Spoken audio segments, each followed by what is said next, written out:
اعوذ باللہ من الشیطان الرجیم بسم اللہ الرحمن الرحیم۔ دعوت دین کی تاکید اور فضیلت۔ بقیہ۔ حقیقت یہ ہے کہ دعوت دین اسلام کے لیے سرچشمہ قوت کی حیثیت رکھتی ہے، جس سے وہ طاقت حاصل کرتا ہے۔ جب ہم صحابہ اکرام رضی اللہ تعالیٰ عنہ کی زندگیوں کا مطالعہ کرتے ہیں تو ہمیں پتہ چلتا ہے کہ ان کی پاک زندگیوں میں دو ہی چیزیں نمایاں ترین تھیں، ایک صلح اور دوسری اصلاح، یعنی خود اپنی زندگیوں میں اسلام کے احکام نافذ کرنا اور دوسروں کو اسلام کی طرف بلانا۔ ابتدائی صدیوں کے مسلمانوں نے تمدن کے ہر پہلو میں نمایاں ترقی کی۔ انہوں نے سیاست، تجارت، زراعت، علوم و فنون، سیاحت، غرض یہ کہ ہر میدان میں کام کیا، مگر ساتھ ساتھ اپنے دین کی تبلیغ کو بھی جاری رکھا۔ یہی وجہ ہے کہ جو علاقے ان کے قبضے میں آئے وہاں ان کا صرف سیاسی اثر ہی قائم نہ ہوا، بلکہ انہوں نے وہاں کے باشندوں کے مذاہب اور تہذیبوں کو بھی جیت لیا، کیونکہ انہوں نے اپنے مومنانہ کردار کے باعث ان کے دلوں کو جیت لیا تھا۔ کوئی شے فی نفسیہ کتنی ہی اچھی اور مفید کیوں نہ ہو، اسے دنیا میں پھیلانے کے لیے ہمیشہ اس بات کی ضرورت ہوتی ہے کہ دنیا والوں سے اس کا تعارف کرایا جائے اور انہیں بتایا جائے کہ اس میں کیا کیا خوبیاں اور فائدے ہیں۔ یہ تجارت کا ایک مسلمہ قاعدہ ہے کہ سامان تجارت کتنا ہی عمدہ کیوں نہ ہو، ان کی گرم بازاری کے لیے ہوشیار فرض شناس ایجنٹوں کی ضرورت رہتی ہے، اور ایسے ہی ان خریداروں کی بھی جو گواہی دیں کہ انہوں نے اسے بڑھ کر مفید پایا ہے۔ بعض اوقات ایسا ہوتا ہے کہ اچھی اشیاء ایجنٹوں کی سست اور فرض ناشناس ہونے کے باعث سرد بازاری کا شکار ہو جاتی ہیں، اور نسبتاً گھٹیا درجے کی چیزوں کی صرف اس لیے مانگ بڑھ جاتی ہے کہ ان کے ایجنٹ ہوشیار، چست و چالاک اور فعال ہوتے ہیں۔ دین اسلام بھی اگرچہ وہ بہترین نظام ہے جو انسانیت کو دیا گیا ہے، مگر ہم اپنی آنکھوں سے دیکھ رہے ہیں کہ اہل دنیا کی غالب اکثریت اس بہترین نظام سے غافل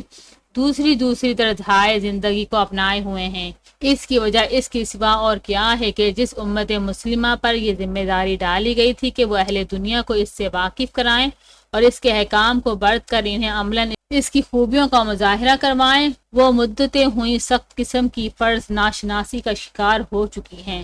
حالانکہ حضور صلی اللہ علیہ وآلہ وسلم کے اقوال کے مطابق دین کی دعوت دیتے رہنا انتہائی نفع بخش سودا ہے۔ حضرت سہیل رضی اللہ تعالیٰ عنہ بن سعد سے روایت ہے کہ رسول خدا صلی اللہ علیہ وآلہ وسلم نے حضرت علی رضی اللہ تعالیٰ عنہ سے فرمایا کہ خدا کی قسم، اگر اللہ تیرے ذریعے ایک آدمی کو بھی ہدایت فرما دے تو یہ تیرے لیے سرخ اونٹ سے بہتر ہے۔ بخاری مسلم۔ سرخ اونٹ عربوں کے ہاں بہترین مال سمجھے جاتے تھے۔ حضرت ابو ہریرہ رضی اللہ تعالیٰ عنہ سے روایت ہے کہ رسول خدا صلی اللہ علیہ وآلہ وسلم نے فرمایا کہ جس نے ہدایت کی طرف بلایا اس کے لیے اتنا ہی اجر ہے جتنا ان لوگوں کے لیے جنہوں نے اس ہدایت کی پیروی کی،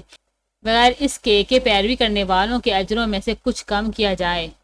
اور جس نے گمراہی کی طرف دعوت دی اس کے لیے اتنا ہی گناہ ہے جتنا ان لوگوں پر جنہوں نے اس گمراہی کی پیروی کی، بغیر اس کے کہ گمراہی کی پیروی کرنے والوں کے گناہوں میں سے کچھ کم کیا جائے۔ مسلم۔ حقیقت یہ ہے کہ تبلیغ ایک صدقہ جاریہ ہے جس کا اجر انسان کی دنیا سے چلے جانے کے بعد بھی جاری رہتا ہے۔ جس شخص نے کسی کے سمجھانے بجھانے کے باعث ہدایت کی راہ پائی، وہ زندگی میں اس ہدایت کی بنا پر جو نیکیاں کرے گا اور آگے جس کو ہدایت کی راہ پر لگائے گا، اور وہ ہدایت کی راہ پر لگنے والے جو نیکیاں اس ہدایت کی بنا پر کریں گے، اور پھر یہ سلسلہ جتنا بھی لمبا چلتا چلا جائے گا، سب میں اسے اس انسان کو اپنا اجر برابر ملتا رہے گا جس نے پہلے شخص کو راہ دکھائی تھی۔ موجودہ زمانے میں یہ حقیقت پایہ ثبوت کو پہنچ چکی ہے کہ فوجی اور اسلحہ کسی قوم کو مفتو اور مغلوب کرنے میں وہ حصہ ادا نہیں کر سکتے جو افکار اور نظریات کرتے ہیں۔ لوگ غلط طور پر یہ سمجھتے ہیں کہ قرون اولیٰ کے مسلمانوں کی کشور کشائیاں صرف ان کی جنگی قابلیت اور بہادری کی ممنون احسان تھی، حالانکہ ان کی فاتحانہ قوت کا اصل ضامن ان کا مومنانہ کردار اور ان کا مخلصانہ جذبہ تبلیغ تھا، ورنہ اسلام ان علاقوں میں کیوں پھیل گیا جہاں مسلمانوں کی تلوار نہیں پہنچی تھی۔ پھر بعد کے زمانے میں جب یہ تبلیغ کا جذبہ سرد پڑ گیا اور مسلمانوں کا اخلاقی اور دینی اثر ختم ہو گیا تو پھر انہوں نے سیاسی میدان میں بھی مار کھانا شروع کر دیا، اور جیسے جیسے وقت گزرتا گیا یہ دوسروں پر اثر ڈالنے والے خود دوسری اقوام کے اثرات قبول کرنے لگے اور ان کا حال بنو اسرائیل کا سا ہو گیا۔ سنن ابو داؤد باب امر و نہی میں ایک حدیث بیان ہوئی ہے جس میں واضح ہوتا ہے کہ بنو اسرائیل پہلے ایک دوسرے کو بری باتوں پر ٹوکا کرتے تھے، پھر بعد میں انہوں نے ایسا کرنا چھوڑ دیا اور بروں کے ساتھ کھاتے پیتے اور اٹھتے بیٹھتے رہے۔ نتیجہ یہ ہوا کہ اچھوں اور بروں سب کے دل ایک جیسے ہو گئے، اور حضرت داؤد علیہ السلام اور حضرت عیسیٰ علیہ السلام کی زبان سے ان پر لعنت کی گئی۔ مسلمانوں نے بھی جب باہر کی گمراہ قوموں اور اپنے اندر کے گمراہ افراد کی گمراہی دور کرنے کی صحیح ترک کر دی اور ان کے ہاں معزز بننے کی کوششیں شروع کر دیں، تو اللہ تعالیٰ نے گمراہوں کے دلوں کی سیاہیاں سیدھی راہ پر چلنے والوں کے دلوں پر بھی تھوپ دی، اور اب صدیوں سے ان پر مصائب و آلام کے دروازے کھلے ہوئے ہیں۔ زندگی کی کامیابی کے لیے ضروری ہے کہ زندگی کے تمام مقاصد ایک اعلیٰ مقصد کے تحت آ جائیں اور تمام تر توجہ اس اعلیٰ مقصد کی جانب رہے۔ اسی کو نصب العین بھی کہتے ہیں۔ مسلمانوں کے ہاں ایک بڑا ہی اعلیٰ اور عرفہ نصب العین تھا کہ خدا کی مخلوق کو بے غرضانہ اور مخلصانہ خدا کی طرف بلانے کی صحیح کرتے رہیں۔ اپنے اس نصب العین کو نظر انداز کر کے انہوں نے خدا کی مخلوق کو بھی فلاح و سعادت سے محروم رکھا اور خود بھی خوار ہوئے۔ اس حقیقت کو عاشق رسول صلی اللہ علیہ وسلم علامہ اقبال رحمۃ اللہ علیہ نے انتہائی درد انگیز پیرائے میں بیان کیا ہے۔ شب پیش خدا بغرستم زار، مسلمانان چرا زارند و خوارند، ندا آمد نبی دانی کے اے قوم، دل دارند و محبوب ندارند۔ رات میں اللہ تعالیٰ کے آگے بڑی عاجزی سے رویا کہ خدایا مسلمان دنیا میں کیوں عاجز و درماندہ اور ذلیل و خوار ہیں۔ اس پر آواز آئی کہ کیا تمہیں معلوم نہیں کہ یہ قوم دل تو رکھتی ہے مگر اس دل کے اندر کوئی محبوب نہیں رکھتی۔ یہ محبوب وہی مسلمان قوم کا نصب العین تھا، اسے چھوڑ کر مسلمان کا یہ حال ہو گیا ہے کہ وہ زارند و خوارند۔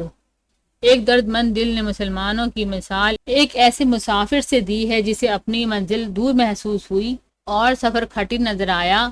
اور وہ راہ کی سردی گرمی سے خوفزدہ ہو گیا، تو وہ کم ہمتی کا شکار ہو کر ایک درخت کے سائے میں پڑ کر سو گیا۔